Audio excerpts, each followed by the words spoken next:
I'd like to ask you something. What is Sonic? It's a pretty simple question, I know, but regardless, if you were to ask someone this today, I doubt they'd be able to provide you with a definitive answer. I wouldn't be able to, nor any other Sonic fan, and not even SEGA themselves. That's mind-boggling. Sonic, this titan of a video game character, who's been around for nearly 30 years at this point, doesn't have a definite identity. Okay, now allow me to ask you this. What is Mario? This is a question you could ask to anyone, even if they don't play video games, and I'm pretty sure they could confidently answer. He's the king of video games, synonymous with the industry itself. When I think of Mario, I think of family-friendly fun anyone can hop into. Nintendo has had about 35 years to cement Mario as a powerhouse in the video game industry, and they've done just that. Everyone and their mother knows about Mario. He's even become more recognizable than characters as influential as Mickey Mouse. And for a while, Sonic was on track to accomplishing similar feats. In the 90s, Nintendo owned about 90% of the North American video game market, which is a total monopoly on the industry. They ruled with an ironclad fist, and usurping them from their spot at the top seemed almost impossible. Yet somehow, some way, Sonic managed to knock that 90% down to a modest 40. SEGA had claimed a whopping 50% of the North American video game market, and it was all because of Sonic. Popularity for the Hedgehog was through the roof, and he'd only become more popular as each year passed. The 90s was when Sonic was really something. Everything from the series' inception to the release of Sonic Adventure 2 in 2001 had a certain atmosphere that couldn't be mistaken for anything else. The way the games prioritized encouraging the player to reach the goal as quickly as possible, utilizing Sonic's speed and their own swift thinking, was unheard of at the time. At least not in the same way those ideas were executed in the first couple of Sonic games. Even if Sonic hadn't done this first, he did it the best, so these ideas became intrinsic to the series itself. No other game franchise could successfully replicate this formula because it was clear they were ripping off the one and only Sonic the Hedgehog. The music used during this period only served to reaffirm Sonic's current identity. Pop was all over the first 4 Sonic titles. These tracks are catchy and upbeat, but most important of all, they're full of attitude. Sonic had a distinct sound, so people could discern what sounded like it belonged in the series, and vice versa. Then there are the visuals. Every piece of official artwork SEGA had released during this time was expressive of the attitude and bravado the games were known for. Sonic is a very cocky and impatient yet kind-hearted character, and these were traits one could recognize simply by looking at him. SEGA never had to tell us any of these characters' personalities because they'd always just show us. The adventure games are an extension of everything mentioned prior. The jump to 3D opened a whole new door of possibilities. Sonic games began to feature more extravagant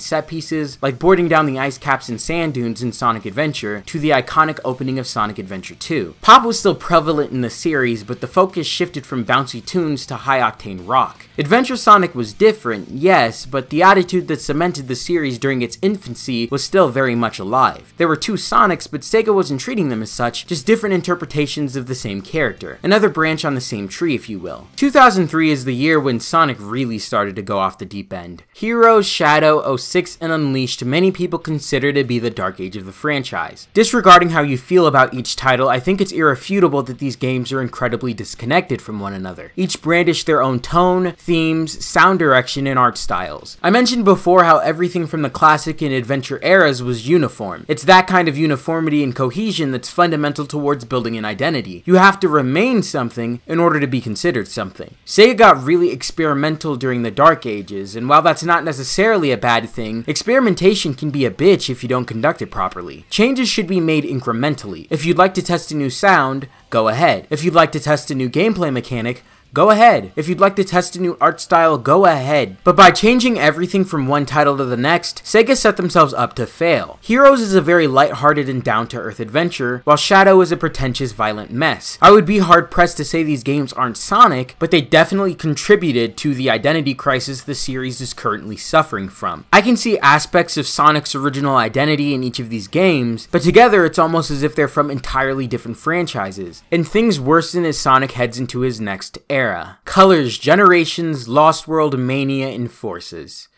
Fuck. A lot of people have begun to dub the era we're currently in as the meta age, and I couldn't possibly agree more. This is the real dark age of Sonic. The decade started off really strong with 2 incredible games, and then Sonic kinda just stumbled through the rest of it. I mentioned before, even though dark age Sonic games differed in quality and just generally, they all still had remnants of the Sonic attitude. The only games I could say that for from the 2010s are Sonic Colors and Sonic Generations. Sonic Lost World is fucking Sonic Lost World, a gross amalgamation combination of 3D Mario, 3D Sonic, and the classic Sonic universe. I don't think it looks like Sonic, I don't think it sounds like Sonic, nor do I think it plays like Sonic. Then there's Boom, but that's a conversation for an entirely different day. Fast forward past the Sonic drought and we have Sonic Mania and Sonic Forces. There's a lot to love about Mania, but the game comes with so many caveats. Most of it is just rehashing and fan service. When the game stands on its own, it's really something special, but that's few and far between. Forces is just a confused mess. This is what we get when Sonic Team tries to please everyone at once. They end up satisfying no one. So what is it about the meta age that makes it so different from the Dark Age, Adventure, or classic Sonic eras? It's how Sega's handling the series. Fan input has definitely had an impact on the franchise before, but not to this extent. Listening to your audience and engaging with your community isn't a bad thing, but just like experimentation, it can cause more harm than good if not handled properly. Let's take the Sonic Twitter for example.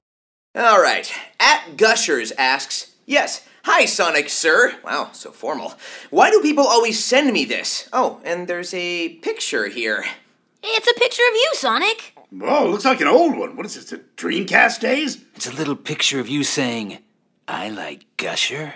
Wait, I know what this is. Leave it to me, Eggman. I've been waiting for this moment. Silence, Brand.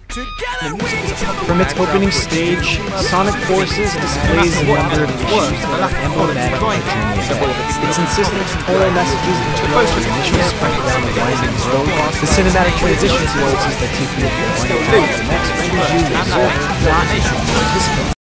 Aaron Weber is the social media manager for the Sonic Twitter, and he's held this position since the Sonic drought back in 2015. Since then, the series has undergone a ton of change. The Sonic Twitter is pretty pathetic. I'm using Weber as an example because all of the issues I have with him extend to the brand accounts themselves. What bothers me the most is how comfortable he is with trashing the series he's supposed to be promoting. A lot of people confuse this self-deprecation for self-awareness when that's really not the case. Being self-aware means one can acknowledge their flaws and shortcomings, then improve from them. Self-deprecation is when one trashes on themselves in a bid to make others laugh or delegitimize any kind of criticism. Weber's self-deprecation is a mix of both. He makes fun of past Sonic games because he's under the impression we find it humorous, and befriends detractors of the series in what I can only assume is an effort to keep them from being so vocal against it. Take this thread for example. The original tweet that sparked it isn't available, but basically it was someone voicing their frustrations with the Sonic Twitter and its overuse of self-deprecatory jokes, primarily made towards Sonic 06. Now, I'm not really offended when people call 06 bad because it kind of is. The issue stems from who's making the jokes and how often they're doing so. There's a time and place for everything, man. I understand you're a fan of the franchise and it's great you're now in an executive position, but you're now in an executive position. When you're trashing a product you're hoping to sell to me, especially when the games in question are worth much more than the games you're currently releasing, you just come off as a total fool. I mean, just look at this. I think it's pretty delusional to insinuate Sonic's any better off at the end of this previous decade than he was the one before. Besides Mania, Generations, and Colors, I don't think anything significant stemmed from this series in the 2010s. Other than those titles, there's Forces, a game Sega desperately wants erased from history, and Team Sonic Racing, a game that was released in May of last year and is already dead because for the longest time, the only thing on the social media team's agenda was Sonic Mania is the best Sonic game ever made! Buy it! Please go buy it! It's the only good Sonic game we've released in the past couple of years. What the fuck is a Sonic Forces? We only speak Sonic Mania here. You don't speak Sonic Mania? How about Sonic fucking Mania Plus, motherfucker? How about Sonic Mania motherfucking Adventures? Sonic Mania, Sonic Mania, Sonic Mania! As a matter of fact, let's spend some time talking about Team Sonic Racing, because the way this title was handled is absolutely abysmal. Like I said before, the social media team prioritized promoting a 2-year-old game over the one upcoming its release. And when TSR was promoted, it was used as a medium to sell us other products. Team Sonic Racing is a soundtrack, animated short, and line of merchandise that also happens to be a video game. This is the overarching issue with Sonic nowadays. It feels so corporate. They charged for Super Sonic. If that's not one of the most corporate things you've ever heard, I have no idea what to say to you. Wow. Say what you will about Classic Sonic, Adventure Sonic, or even Dark Age Sonic, but at the end of the day, those still all feel like Sonic. I think the fact that more people are beginning to refer to this current era as the meta age should be an indicator of how poor of a state Sonic's been left in. This series feels hollow, and the passion I could recognize back in the 90s and 2000s is entirely absent from it today. Meta Sonic isn't Sonic, it's just a product.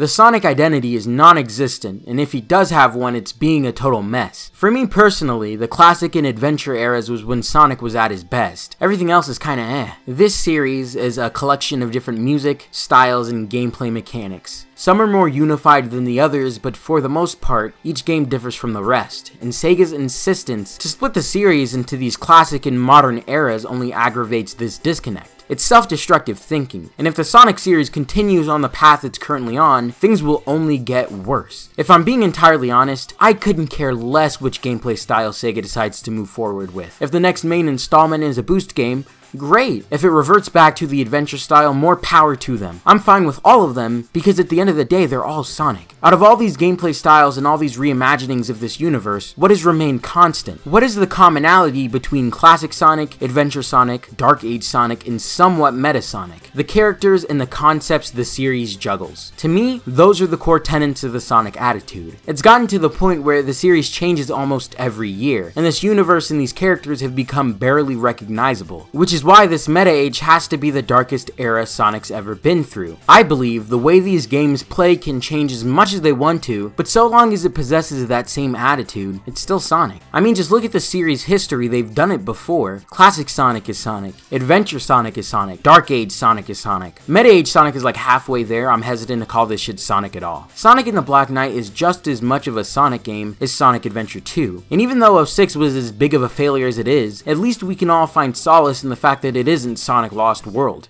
I'm supposed to be the fastest, but I was too slow to save my buddy. Sonic is a game franchise first and foremost, and in order for it to nail down a definitive identity, Sega needs to find their stride. Sonic's future doesn't lie in his past, they need to find something new that works and then stick with it. Once we get to that point, it's only upward for Sonic the Hedgehog. I play Sonic to play Sonic. This series and this fanbase doesn't have to be splintered for this to work. Sonic is speed, Sonic is fun, Sonic is about being rebellious, caring for your loved ones, and sticking true to your morals. Sonic is Sonic, but that doesn't mean he can't ride a hoverboard, wield a sword, or even transform into a werewolf as weird as that one was. Because in all those instances, the Sonic attitude is well alive and burning bright. And so long as Sega can keep that fire alive, Sonic will always have a future.